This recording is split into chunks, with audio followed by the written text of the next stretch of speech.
Casi siempre pensamos en las capitales como algo eterno, casi inamovible. Ciudades milenarias que han visto pasar la historia desde sus palacios y monumentos y que siempre han estado ahí. Pero, ¿qué pasa cuando la ciudad, que debería ser el orgullo de un país, se convierte, básicamente, en su mayor dolor de cabeza? A veces el problema es la geografía. Una ubicación que hace cientos de años era perfecta, pero hoy ya no sirve. Otras veces es el miedo a una invasión o a un desastre natural. O simplemente el caos de una ciudad que creció tanto que ya es imposible de gobernar. Lo normal en estos casos es mover un par de ministerios o cambiar varias leyes, pero los países de los que vamos a hablar hoy llevaron las cosas a otro nivel. No se mudaron a la ciudad de al lado, decidieron agarrar un mapa, señalar un punto vacío en medio de la nada y construir una ciudad desde cero. Pero, ¿se puede diseñar el corazón de una nación en una hoja en blanco? ¿Se puede comprar el prestigio de una capital histórica con cemento y rascacielos?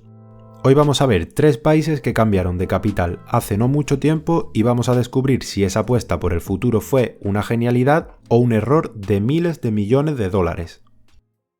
Si le preguntas a cualquiera por Australia, lo primero que le viene a la mente es la ópera de Sydney, las playas o el ritmo de Melbourne. Pero hay una ciudad que casi nadie menciona y es la que realmente manda en el país. No es la más grande ni la más famosa y desde luego no es la más antigua. Hablo de Canberra, una capital con una de las historias más raras que vas a encontrar. Para entender por qué existe Canberra hay que irse a 1901. Australia se acababa de federar y tenía un problemón. Sydney y Melbourne se estaban peleando a muerte por ser la capital. Eran las dos potencias y ninguna pensaba dar el brazo a torcer. La tensión era tan real que el país estuvo a punto de romperse antes de empezar. La solución a esto fue una jugada magistral. Si no se ponen de acuerdo, no se la queda ninguna.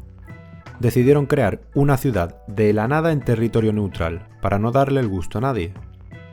El único requisito legal era que debía estar en Nueva Gales del Sur, pero a más de 100 kilómetros de Sydney, y ahí, en medio de la nada, apareció el punto que hoy es Canberra.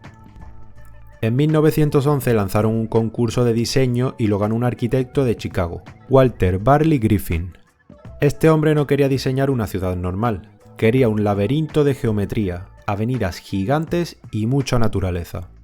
De hecho, si ves Canberra desde el aire, te das cuenta de que no hay ni un gramo de caos. Todo, absolutamente todo, estaba planeado antes de poner el primer ladrillo.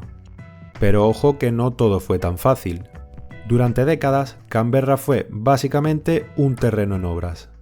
El Parlamento no se mudó allí hasta 1927, y hasta entonces el gobierno vivía de prestado en Melbourne. Incluso su gran símbolo, el famoso lago Burley Griffin, ni siquiera es natural. Lo inundaron artificialmente en los años 60 para terminar el diseño original. Hoy Canberra es el cerebro de Australia.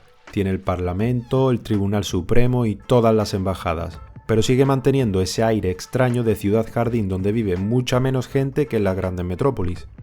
Es una capital que no se construyó para impresionar a los turistas ni para ser un centro financiero. Se construyó para que el país no saltara por los aires. Al final, Canberra es el ejemplo perfecto de una capital que no nació de la historia, sino de un pacto. Una ciudad que no necesita ser la protagonista para que todo el sistema siga funcionando. Durante siglos, Río de Janeiro lo fue todo para Brasil, la cara del país y también su capital. Pero en los años 50, Brasil decidió hacer algo que para muchos fue una auténtica locura. Darle la espalda al mar y construir una capital desde cero en medio de la nada. Y así fue como nació Brasilia. La idea no era nueva, pero nadie se atrevía. El problema era que Brasil es un gigante, pero un gigante que solo vivía en la costa. El interior estaba prácticamente vacío, desconectado y olvidado. Y su presidente Juscelino Kubitschek llegó con una promesa ambiciosa, 50 años de progreso en solo 5. Y para demostrarlo propuso que la capital se mudara al corazón geográfico del país. Lo que hicieron en Brasilia fue surrealista. Se fueron a una región desierta en el centro del país, donde no había ni carreteras y decidieron que ahí iría el nuevo centro de poder del país. Nice. No querían una ciudad que creciera poco a poco, querían una ciudad perfecta. Y es por esto que llamaron a Lúcio Costa para diseñar el plan urbano y a Oscar Niemeyer para diseñar los edificios. Si ves Brasilia desde el aire, te das cuenta de lo extraño que es todo. La ciudad tiene forma de avión. El diseño es tan futurista que incluso hoy parece el escenario de una película de ciencia ficción. Edificios de hormigón blanco, líneas que parecen imposibles y avenidas gigantes donde el coche es el rey. Pero construir esto fue brutal. Miles de trabajadores, a los que llamaron candangos, levantaron la ciudad en un tiempo récord, trabajando día y noche. En 1960 la inauguraron oficialmente y Río dejó de ser la capital, y el poder se mudó a esta ciudad con forma de avión en medio del desierto. Pero claro, no todo fue perfecto. A Brasilia siempre se le ha criticado que es una ciudad fría, diseñada para los políticos y no para la gente que camina por la calle. Se siente monumental, pero a veces poco humana. Además, el gasto fue tan bestia que dejó las cuentas del país temblando durante años. Aún así, Brasilia cumplió su objetivo. Logró que el país dejara de mirar solo al Atlántico y empezara a mirar hacia adentro. Hoy es patrimonio de la humanidad y un símbolo de que, si tienes suficiente ambición y dinero, puedes inventarte un futuro nuevo en una hoja en blanco. Pero si quieres saber más sobre Brasilia, su creación y sus luces y sus sombras, te dejo un vídeo aquí hablando más a fondo sobre esta ciudad. Casi todas las capitales que se crean de la nada nacen por ambición, por política o por pura estrategia. Pero el caso de Belmopán en Belice es totalmente diferente. Aquí no hubo luchas de poder ni arquitectos queriendo pasar a la historia. Aquí lo que hubo fue miedo, una ciudad arrasada y una lección aprendida a golpes. Belmopán no nació por capricho, nació para que el país pudiera sobrevivir. Durante mucho tiempo, la capital fue Ciudad de Belice, una ciudad caribeña espectacular, llena de vida pero con un defecto fatal. Estaba pegada al mar, casi al mismo nivel del agua. El país vivía bajo la amenaza constante de los huracanes, pero seguían allí, concentrando todo el poder en la costa como si el riesgo fuera simplemente el precio a pagar. Hasta que en 1961 llegó el huracán Hattie. No fue una tormenta más, fue una carnicería. Hattie borró del mapa gran parte de la ciudad, destruyó los edificios del gobierno y dejó a miles de personas sin nada. Y este fue el punto de no retorno. El gobierno entendió que no podían seguir jugando a la ruleta rusa con el clima. Tener la capital frente al mar era una sentencia de muerte para la estabilidad del país. Así que tomaron una decisión radical.